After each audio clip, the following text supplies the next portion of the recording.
The Grand Canyon is the real Giza Plateau. Look, this is what we mean when we say meltology. All of this area is desert because there was a motherboard meltdown. The Earth is a grid, a motherboard.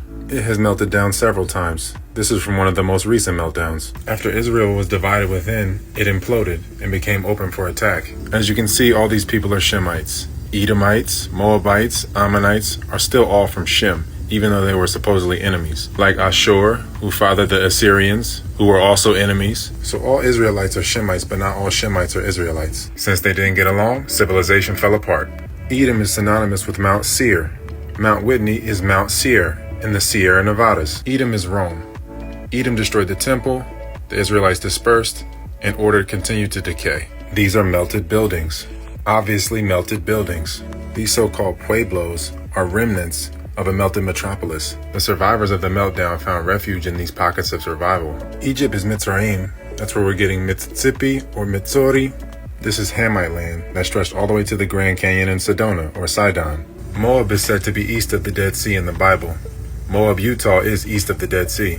The Moabites are the Moors. Moab's mom was his sister. He was a product of inbreeding. So Edom, which is Rome, took Jerusalem in 70 AD, which is actually 1070. And Rome, or Edom, fell in 476, which is actually 1476. The Spanish were Moorish slaves that revolted.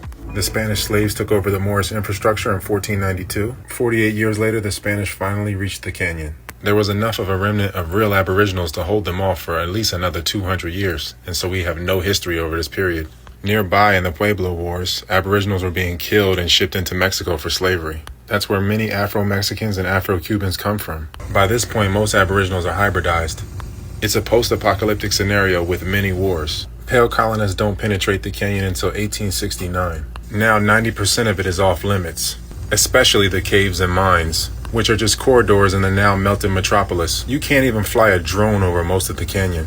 Obviously, we get Kincaid's account in 1909, where he claims to find Egyptian artifacts. And then we get the unoriginal Hittite hybrid tribes placed there as a distraction.